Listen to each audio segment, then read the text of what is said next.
Don't feel powerless, A's fans. Dan Moore of The Ringer is here to let you know sometimes a fan's voice can be heard.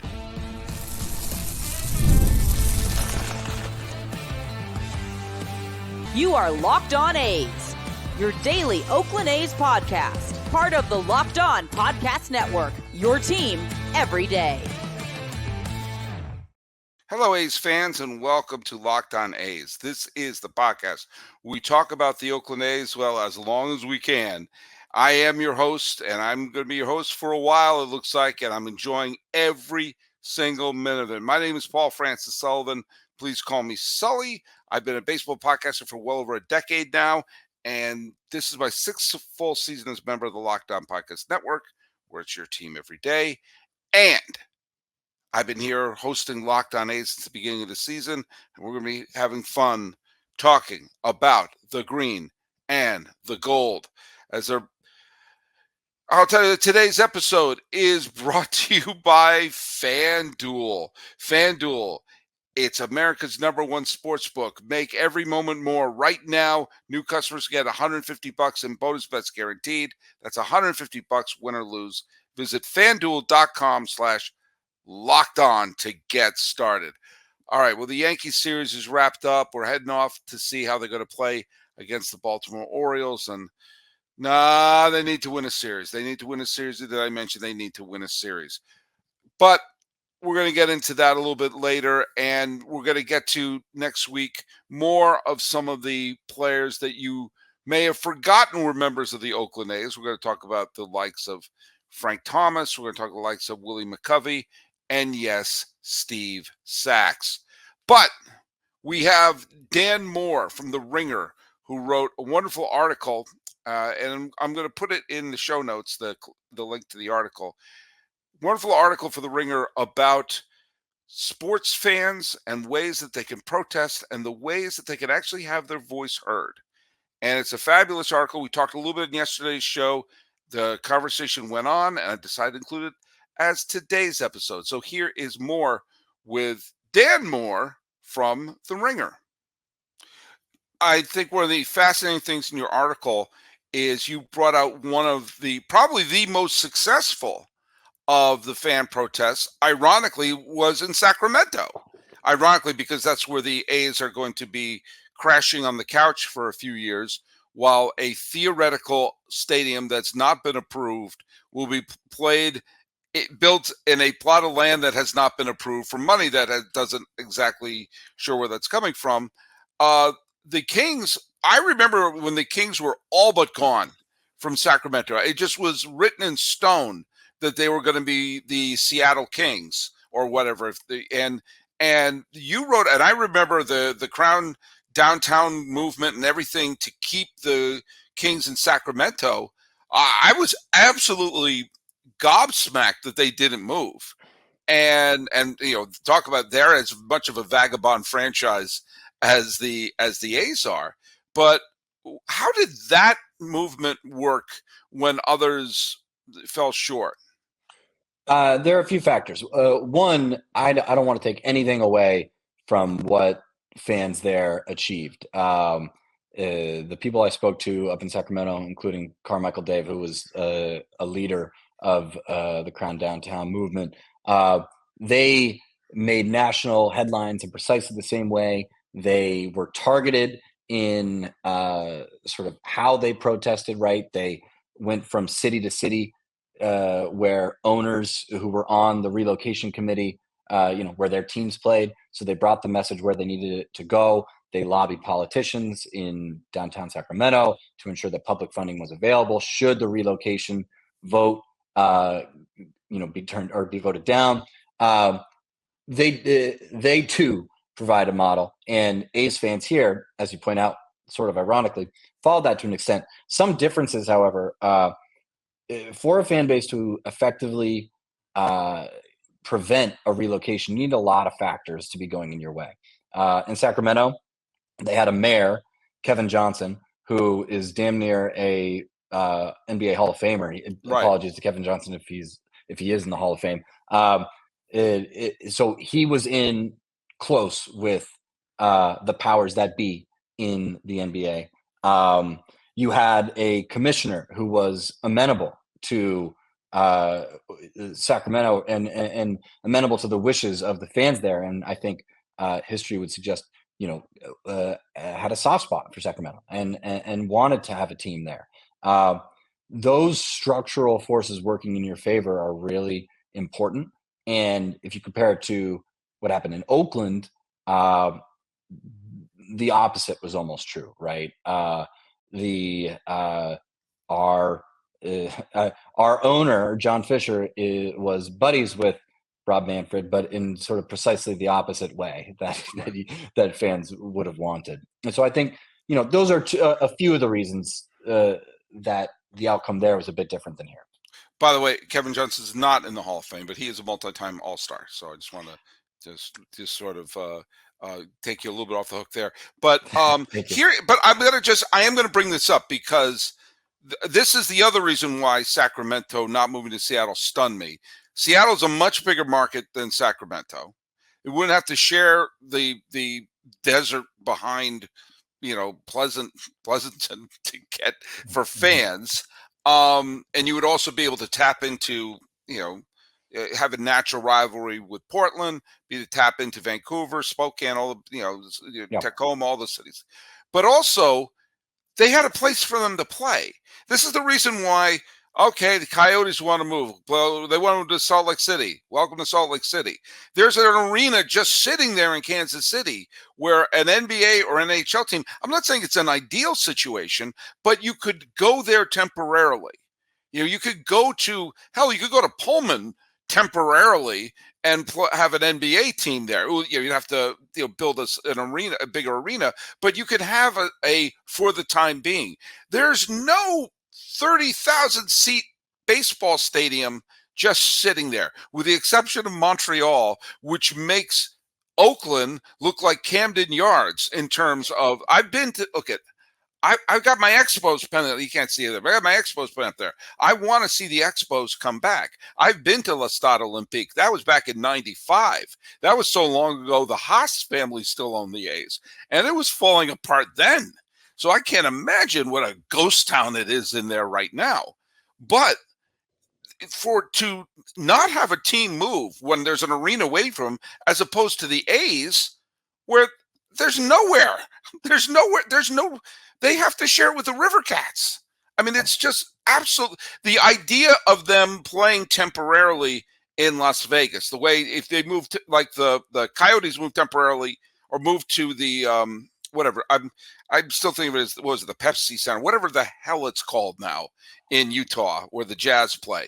They'll put down some ice. They'll play there a little bit until they build the new igloo or whatever they're going to build there, and it'll work out fine. It wasn't even burped the possibility of them playing in an outdoor stadium in Nevada, the insanity of that. And so that's one of the things that made it stunning that the Kings didn't move, because it's so much easier to move a basketball team than a baseball team. One other point I think is important to note about Sacramento is, as I mentioned, fans there, part of their effort was ensuring the availability of public funds to put towards a new arena. Right. I think it's hard to compare to Oakland because there was also public funding here available for Oakland or for a stadium in Oakland. In fact, more than twice as much public funding than Fisher ultimately got in Las Vegas. That's a whole different topic about how the senselessness of it only translates into seeming spite, and the fact that it doesn't make sense makes it all worse. But in Sacramento, there was going to be public funding, and there was going to be a shiny new stadium, so long as the Kings stayed. And I think that made turning down the relocation vote much easier for Fair enough. Owners and for the commissioner to do. Mother's Day is coming up, and I'm going to be getting a present. My sons and I are going to get a present for my mom, who I know is listening to the show. So I'm not going to tell her what we're going to get you, Ma, no matter how much you beg. But I can tell you, it's going to be something you like. It might be flowers for the kitchen island. It might be some self-care essentials, or I know you like practical gifts, so maybe it'll be the latest tech. I'm not going to tell you what we're getting it. All I'll tell you is how you're getting it. We are going to use DoorDash. Same day delivery you can use, or you could schedule a week ahead of time. We will get savings that make you proud of us, Mom. With a DoorDash Pass membership, we save with a $0 delivery fee, reduced service fees, and eligible orders from Dash Pass merchants that meet the minimum subtotal. Other fees, including service fees, apply, and terms apply. You too can order and get everything you need for Mother's Day on DoorDash. Use code LOCKEDONMLB to get 50% off your next order, up to $15 when you spend $15 or more on your next flour, convenience, grocery, or retail order now on DoorDash. That's promo code LOCKEDONMLB. Order using DoorDash today. Terms apply. And Ma, don't worry, you're going to get it. Let me tell you about the show you should be watching. It is the show that is designed for you. It is the show for the sports fan who grew up watching ESPN and Fox News and want a brand new show. Make the switch to Locked On Sports Today, a free 24/7 sports streaming channel program for you every day to bring you the biggest stories without all the screaming. Locked On Sports Today brings you can't-miss analysis, opinions, and news, streaming 24/7 on the free Amazon Fire TV channels app, part of the Locked On Podcast Network, where it's your team every day. Now, let's get back to our conversation with Dan Moore.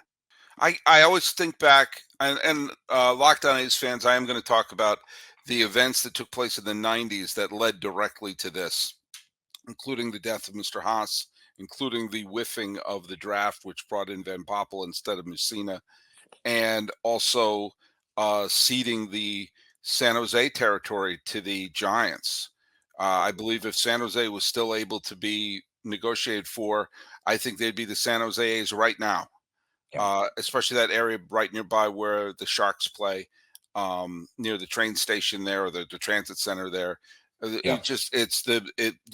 I went there and I shot part of a video that I'm going to post in a few weeks where it's like, yeah, this is right here. What's the issue? Build it right there. And the Giants keeping the San Jose market, that's when a commissioner should have stepped in. You've got the beautiful stadium. We got to solve this. We got to expand. And we can't do this with the Rays and the A's both, falling apart. Let me ask you a question. It's Dan Moore of The Ringer is our guest. Kind of final thoughts I want to give. This is a fabulous article about what fans can do and the agency that they can have. I think it worked a great deal in Cleveland, where at least they were able to retain the name of the Browns and the history of the Browns. So essentially the heartbreaking move was basically you lost your team for 5 years, and then they came right back. Of course, the team that left went on to win 2 Super Bowls, but that's a different thing altogether. You wrote a lot of great stuff about the past, a lot of great stuff about the present. I want to know your thoughts. I mean, could Sacramento, a city that was able to keep the Kings, is there any hope that they would be the Sacramento A's from now on? Because frankly, I think Las Vegas is a terrible place for a major league. I think it's a Venn diagram of things that are wrong with a potential market. The size of it, the transplanted population, the other entertainment. I think there are a few other entertainment options in Las Vegas. I could be wrong. I don't know the city that well. I can't fathom a worse place that you can put there, on with the exception of maybe an oil rig off the Gulf of Mexico. So what do you think is going to happen? Well, as it concerns the A's, I think there remain a lot of potentially confounding steps between the A's moving to Sacramento, or hell, the A's playing in Oakland this year, and then shovels going into the ground in Las Vegas, and the A's eventually building a stadium there. If I had to put on, or if I could look into a crystal ball, would it actually? Let me retrace that. Here's what I hope happens. Okay. I think it's potential. I think that there is reason to believe that the Vegas deal could fall through. Mm-hmm. Certainly, lots of potential reasons why it would. And if and/or when it does, there could be a bidding war between owners in Oakland who want to buy the A's from John Fisher and an ownership group in Sacramento. Potentially the current owner of the Golden State Warriors pitted against the current owner of the Sacramento Kings. That would rely on Manfred stepping in and saying that Fisher has to sell the A's. I do think that something like that could happen if the Vegas deal were to fall through. That finally, after what would then be, going on 25 years of this, that Major League Baseball would finally step in and say, okay, you have to sell the team, John Fisher. So that's what I hope happens, that a sale is forced or stumbled into, and then Oakland in the East Bay gets a shot at effectively buying the A's back. I think you talk to people out here who are doing great reporting on the ground. I think of Casey Pratt at ABC7, for example. He would tell you more likely than not, the A's are still going to Las Vegas. I think statistically that's probably still likely, but I'm holding out hope that that it's not quite over yet. And my hope, I will say, is grounded in what Fisher and the A's ownership has proven to be their reliable unreliability on this ground. It's playoff time in the NBA, and the Stanley Cup finals are going to be right around the corner, and Major League Baseball is in full swing. It's the best time of the year to be a sports fan, and FanDuel is your place to bet on every game. Right now, new customers can get $150 of bonus bets guaranteed. That's $150 win or lose. Bet on anything from slam dunks to home runs to slap shots, all in an app that's safe and secure and easy to use. What are you waiting for? FanDuel.com/lockedon. Go there and make your first bet an automatic win. FanDuel, it's America's #1 sportsbook. Hey, this is a reminder that Locked On has begun the first ever national 24/7 streaming channel for sports on YouTube, and it's now available on the Amazon Fire TV and the free Fire TV channels app.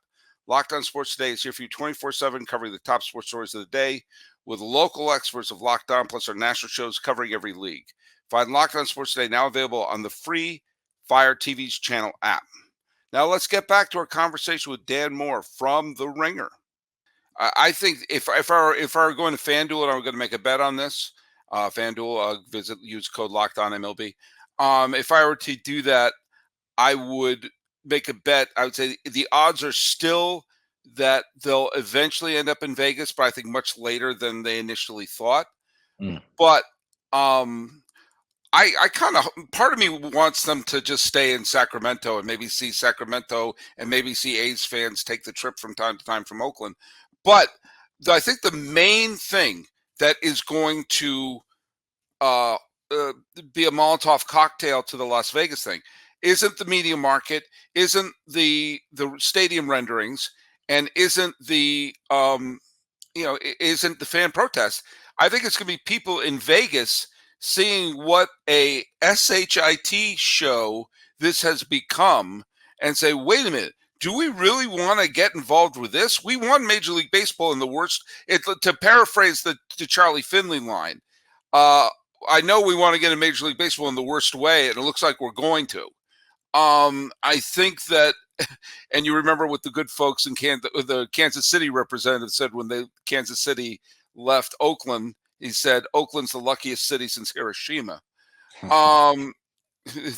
Little, too soon, maybe back in 1968. But people in Vegas may be saying, what's going on with this organization? And say, we'll bid for a expansion team, but we don't want this mess. We don't want that. They got a model expansion team with the Golden Knights, who have gone to 2 Stanley Cup finals, already won a cup. And do we want to have this Tasmanian devil of nastiness show up on our front lawn?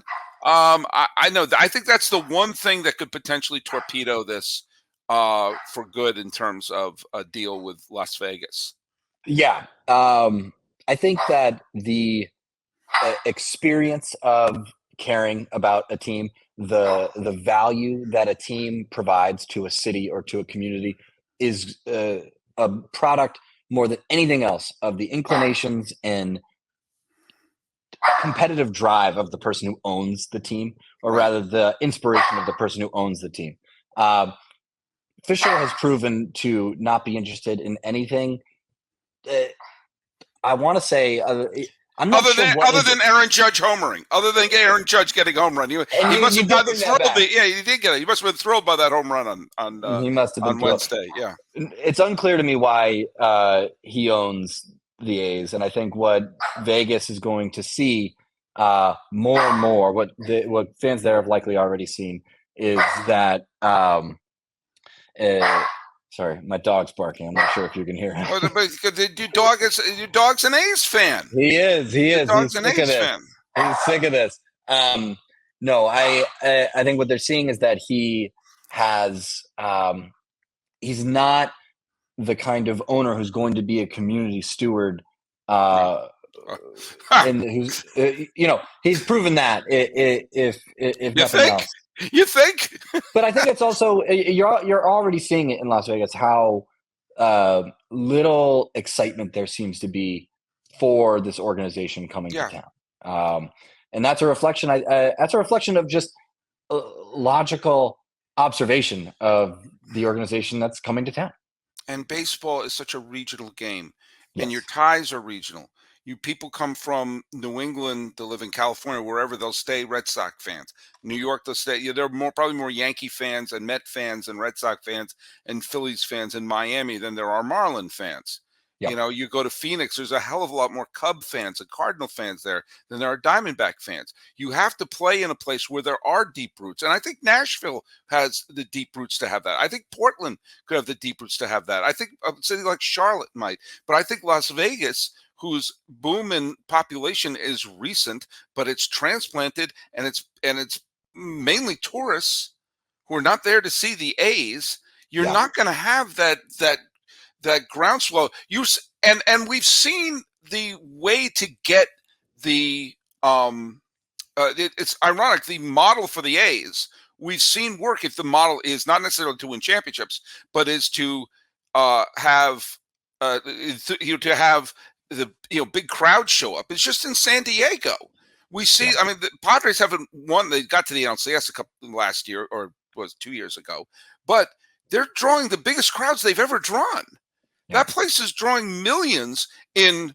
Let's face it. If it's not the best ballpark in baseball, it's top 4, and that was considered to be, have all the disadvantages the A's have. You have Mexico to the south. You have the Pacific Ocean to the west. You have the desert to the east, and you have Los Angeles to the north. I mean, that is boxed in, and they are playing in a gorgeous stadium downtown. Everything that the Oakland, whether they were going to build it in, the Howard Terminal or the Jack London or whichever plan they were going to pick, or the one in San Jose, whatever, all the plan they were going to pick, that would have been the model for the A's. But we'll never find out, because they're going to share a stadium with the River Cats. Yeah, and like I said, the how little sense it all makes it harder to swallow for, I think, people here. The other point, you brought up baseball being a regional game. The other thing I'd say is that baseball, perhaps more than any other sport, its roots are in the city. It's an urban game. It's right. You brought up Brooklyn earlier. That the Dodgers were the beating heart of the borough. Fenway Park in Boston, that is it's an institution and a monument and a gathering place in the city. It's a part of the place. Baseball teams. The Bronx. Think about what the Bronx. I mean, what is the Bronx without the Yankees? I mean, that's right. Sort of it. In Wrigley Field or the South Side of Chicago. Right, and it's difficult to replicate that. And I think that there's also a tangible value to being rooted in a place and being a part of the fabric of a city, perhaps more so in baseball than any other sport. And, the A's, a lot of people bring up, they're a peripatetic franchise. They've gone from Philadelphia to Kansas City to Oakland, but they were here in Oakland for longer than Philly. Longer than any other tenure. Since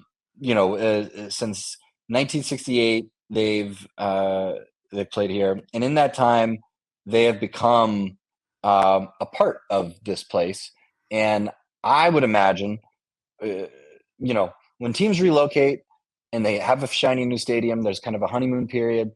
I think that honeymoon, if they do eventually get to Las Vegas, is going to be short and acrimonious, and the shine's going to wear off pretty quick.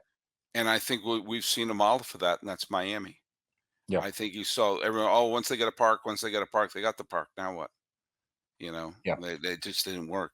Well, Dan Moore from The Ringer, I'm going to split this in two. I'm going to dune this and split it in two. Dan Moore, tell us where we can read your terrific stuff. You can find me on Twitter. I'm at Demo Writer. I also have a website that is probably horrifically out of date. That's www.danmorewriter.com. Find me on Twitter. That's where I tend to be. And it's right there on your your lower third right there. So there you go. Yeah, right there. Well, thanks so much for being part of it. For everyone else, thanks for listening to this Locked On A's, Locked On MLB crossover. Follow Locked On MLB and Locked On MLB Pods on Twitter, or whatever it's called now, or Instagram. And the Locked On A's is Locked On A's on Twitter and Instagram. And I'm your pal Sully. I'm at Sully Baseball on Twitter, Sully Baseball Podcast on Instagram. Trying to give you fans agency with Dan Moore of The Ringer. This has been a Locked On A's, Locked On MLB crossover. I am your host, Paul Francis Sullivan. Please call me Sully.